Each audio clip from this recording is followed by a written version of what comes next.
Now, I remember there was a time when, because, I was thinking about a time when I was in school and was I in high school? I was in high school and I had big chest, but of course my body was little. Remember, I always tell you guys I was born 70, I'm not born. When I graduated high school, I was 74 pounds. So that's how tiny I was with a C cup, right? And so my brother had this jacket. It was like a polka dot. It was a nice jacket. I think back then the men had these jackets, but my brother had it, and it was a reversible jacket. It was black on one side, and then you could wear your colors on the other side. And I had my little purple shorts and my Nike Cortez. But before that, I did not, once I don't know if anybody had this experience, but once I started having them, that was in 8th grade. And I think my cycle started when I was in the 9th grade, right? But my the chest came in earlier. My chest come in. Normally, if your chest come in, then the cycle come right behind it. So it was like summer of 8th grade. I graduated 8th grade, and I'm going to 9th grade. That's what happens. And I remember I was outside playing football with my brothers, right? They was playing football, and I was like, "Oh, I want to get in, please, please."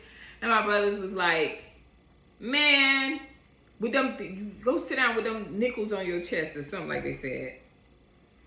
And as soon as they said it, now I was like, oh, they can see me. Now remember, I just told you the story before what happened to me. So you didn't want anybody to see you, but when they said that, I was like, oh my God, they can see me.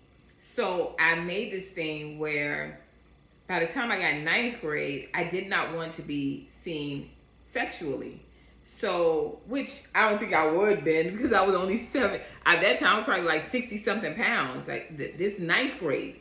I'm talking about 12th grade, I graduated 74. So I wasn't that big.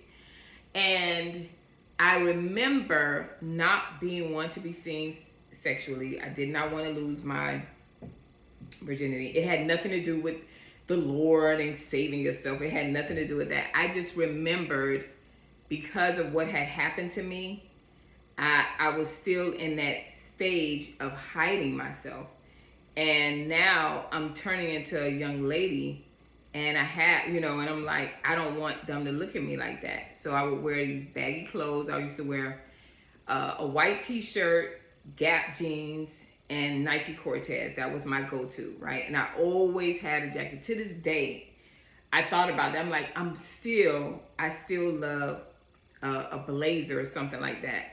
Now I look at it, I'm like, why did I love blazers? I think that's part of me still hiding myself, because sometimes I don't even need a blazer, but I'll wear the blazer just because, right? I don't, at the time. So I'm telling you this story because I was like, oh my God, they can see me. And I was talking to my client about this very thing, and she was like, yes, we hide ourselves in so many ways because we don't want to be seen in that light because of what may have happened to us, right?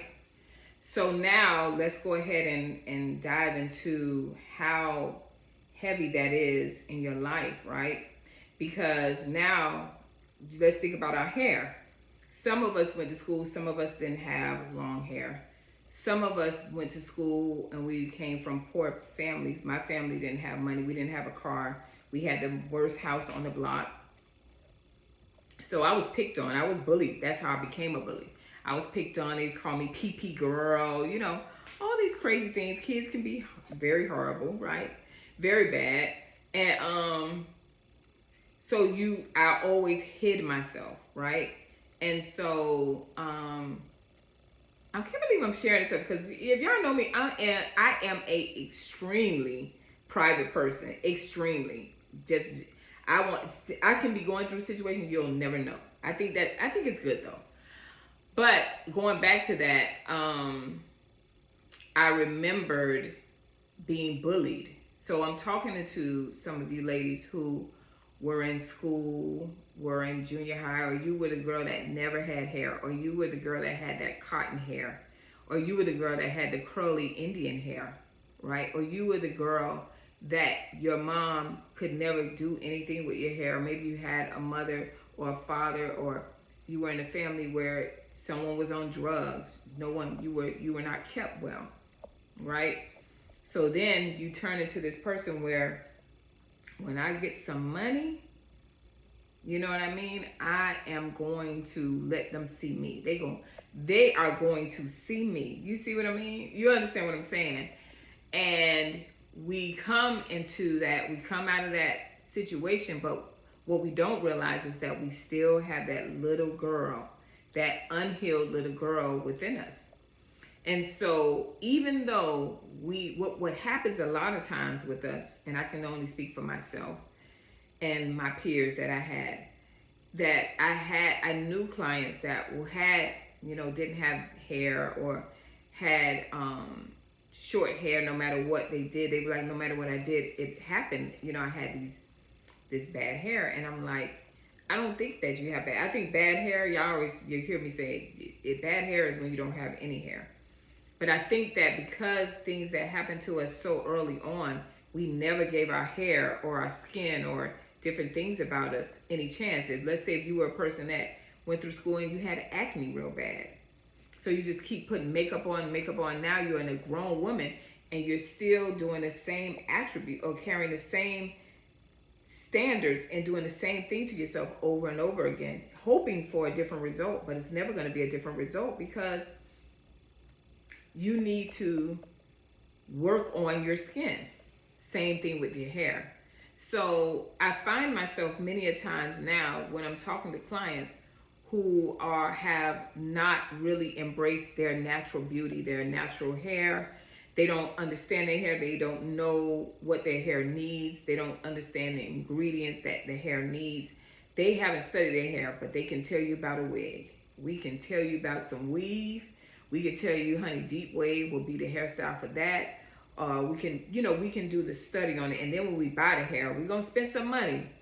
We're going to spend some money, and no one can tell me we're not, because I used to sell hair and do installations. So I know about the $1,000 tickets, right? So when you will go to the extreme just to make sure no one ever sees your hair, that's you not only just hiding yourself, that's actually you constantly every day with that unhealed little girl living out that trauma. That trauma, whatever it was for you, is right there, and you haven't healed from it. You may think you've healed from it because you may have accomplished things in life. You know what I mean? You have this great family, or great husband, or great marriage, right? Or you may have your career has taken off. You're a boss chick. You may have all those things, but somewhere you are still carrying that, and you think you're not. And I know you think you're not, because I felt like me going through being violated when I was a kid, because it wasn't as dramatic as some of my friends or some of the people I know that went through that I was healed from, and I was good. But I realize now, right, at age 51, that, whoa, no, you weren't healed. Matter of fact, that's been popping up in all of your relationships. Feeling the abandonment of not being able to go to someone and tell my mother or tell my dad what was going on at that time. And so I learned that I couldn't go and tell nobody, that I had to deal with situations on my own. I've been in survival mode since I was a little girl. And I know that's like so hard to believe. And a lot of you have been in survival mode since you were a little girl. And so here you are in your 30s, in your 20s, in your 40s, in your 50s, in your 60s, never even experiencing wearing your own hair. I know y'all like, what? No, never experiencing wearing your own hair. I have a video that I'm going to do. It's called My Costume Looks Better Than Me. But when you think about that, that is you hiding and not ever facing the situations, right?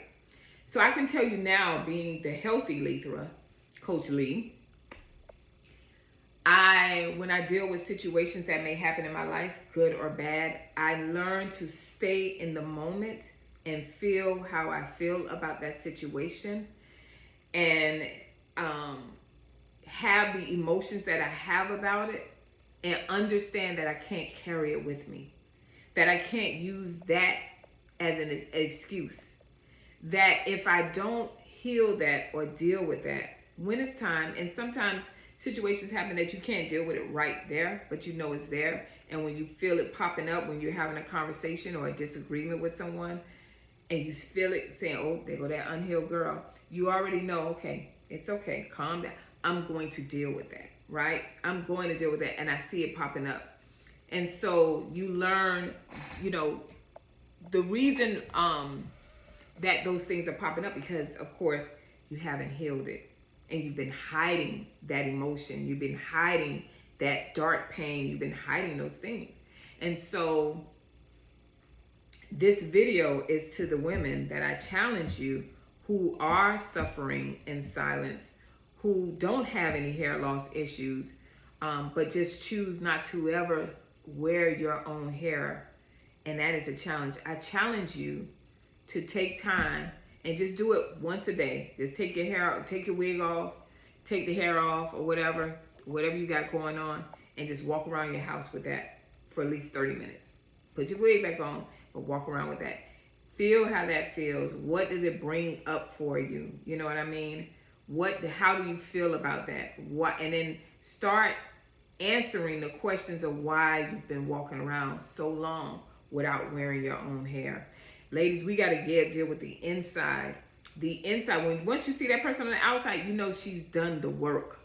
But this explains why so many women can go outside with a bonnet on their hair. This explains why so many women put more into our husbands, our children, our career. We do all that and don't really take care of ourselves. This is the reason, because a lot of us have issues and we like to hide behind it. It's like church people, right? I call them church people, or organizations that hide behind scriptures or hide behind the word of God, the Bible, instead of being honest and truthful and say you got issues and you need to work on them.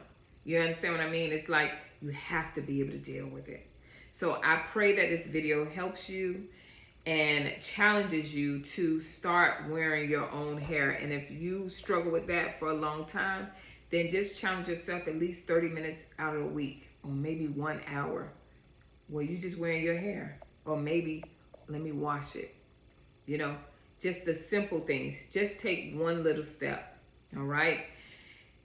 This is, now for those of you, I pray that you guys hit like and share this video. Share your story behind that as well. I know we do so many things on hairstylists and the salons, but we got to now deal with us. So this is really important to me, because I realize in these coaching sessions, so many women are really saying what the real issue is. And it's not about the products and the ingredients, and it's not just about that. It is far more deeper, and we got to deal with that in order for us to live a real purpose, loving, high vibration life. That's what we need. All right. So if you want one-on-one coaching, the link is at the bottom. You'll be able to click that link, answer questions, and book your consultation at least. And I pray that you guys understand it's not even about someone booking for coaching, but I'm praying that I'm helping you and I'm giving you the service that you need to be able to elevate your life to the next level. I'll see you guys next video. Bye.